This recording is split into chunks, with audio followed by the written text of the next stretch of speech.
Shalom Bapak Ibu Saudara yang terkasih di dalam Tuhan. Hari ini kita akan merenungkan satu bagian firman Tuhan yang terambil dari 1 Korintus pasal yang ke-10 ayat 31. Saya akan bacakan bagi setiap kita 1 Korintus pasal 10 ayat 31. Demikian firman Tuhan. Jika engkau makan atau jika engkau minum atau jika engkau melakukan sesuatu yang lain, lakukanlah semuanya itu untuk kemuliaan Allah. Saudara yang saya kasih dalam Tuhan, hari-hari ini kita sudah sangat akrab dengan yang namanya media sosial. Ya, dunia ini dikuasai media sosial luar biasa. Ya, kita bisa lihat ada Instagram, ada Facebook, ada juga TikTok di situ dan lain sebagainya. Survei yang dilakukan baru-baru ini mengatakan bahwa lebih dari 4 miliar manusia di dunia ini aktif di dalam media sosial. Jadi itu setengah dari seluruh populasi manusia di dunia ini. Dan rata-rata mereka menggunakan media sosial itu lebih dari 2 jam dalam setiap harinya.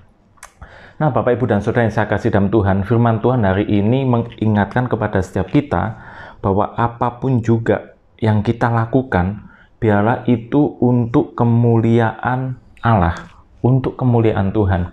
Kita bisa melihat ya, hari-hari ini di dalam media sosial itu banyak anak-anak Tuhan yang juga terpancing di dalamnya atau tergoda di dalamnya untuk memberikan komen-komen, tanggapan, postingan yang tidak sesuai dengan kebenaran firman Tuhan. Jadi bisa menjadi suatu batu sandungan bagi yang melihatnya. Nah, mari kita lebih bijak, lebih berhikmat di dalam menggunakan sosial media kita, supaya nama Tuhan dimuliakan di situ. Melalui media sosial kita, di situ kita juga menjadi wakil Kristus, kita menjadi surat-surat Kristus di situ. Jadi mari kita berhati-hati apa yang kita tulis dalam status kita, mungkin apa yang kita komentari dan lain sebagainya. Jangan sampai itu membuat nama Tuhan justru tidak dimuliakan lewat apa yang kita posting atau apa yang kita komen di situ, tanggapan-tanggapan kita dan lain sebagainya. Nah, Bapak, Ibu, dan Saudara yang saya kasih dalam Tuhan, mari kita semua menyadari itu dan kita mulai melihat bahwa jangan sampai sosial media ini menguasai kita, tetapi biarlah kita yang dengan hikmat Tuhan, dengan bijaksana kita menguasai sosial media kita. Ya, jadi kita yang mengontrol di situ sehingga sosial media kita bisa kita gunakan dengan efektif, dengan benar, menjadi berkat. Nah, kalau kita coba merenungkan ya, waktu sebelum zaman-zaman sekarang ya, waktu masa-masa lalu belum ada sosial media, hidup ini terasa sangat mudah ya, sangat simple. Kita mau makan hari itu, kita udah tahu mau makan apa, entah mau makan kue tiaw hari itu atau kita masak sayur asem dan lain sebagainya. Tetapi hari-hari ini pilihan sangat banyak. Online, pilihan-pilihan online, kita mau makan apa, kita bisa pesan di mana saja dan kapan saja. Nah, tentunya ini juga kita harus berhikmat di situ, kita harus bijaksana di situ. Kalau kita lihat sebelum ada sosial media yang marak seperti ini, dulu waktu-waktu kerja, jam-jam kerja juga sangat efektif, sangat produktif. Tetapi hari-hari ini dalam bekerja, dalam melakukan aktivitas setiap hari, kadang sosial media justru mengganggu kita. HP kita juga mengganggu kita, kadang dalam pekerjaan kita akhirnya kita tidak maksimal. Itu kalau kita tidak berhikmat dan tidak bijaksana di dalam mengelola waktu-waktu kita. Maka dari itu, firman Tuhan hari ini biarlah mengingatkan setiap kita bahwa ayo gunakan waktu kita dengan bijaksana.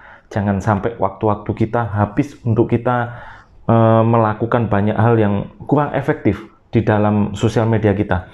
Marilah sosial media kita pakai untuk hal-hal yang memberkati. Kita mungkin mengirimkan renungan, kita mungkin menguatkan saudara-saudara kita di situ, mungkin kita membagikan hal-hal yang positif di situ yang berguna bagi banyak orang.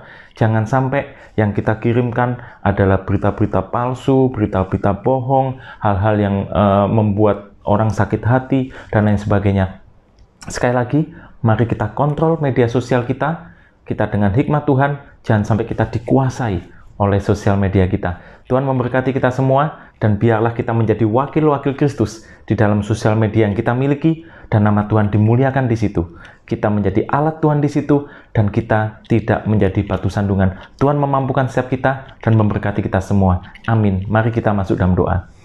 Bapa di surga, terima kasih firman Tuhan hari ini mengingatkan setiap kami bahwa apapun juga yang kami lakukan, biarlah itu kami lakukan untuk kemuliaan Tuhan. Ampuni kami Bapa apabila selama ini lewat sosial media kami, komentar kami, tanggapan kami, respon kami, postingan kami mungkin menjadi batu sandungan, mungkin tidak memberkati, membuat nama Tuhan tidak dimuliakan lewat hidup kami. Ampuni kami Bapa, berilah hikmat bijaksana kami di dalam mengelola media sosial sehingga kami boleh memuliakan nama Tuhan lewat media sosial yang kami miliki. Terima kasih Bapa. Di dalam nama Tuhan Yesus kami berdoa dan mengucapkan syukur.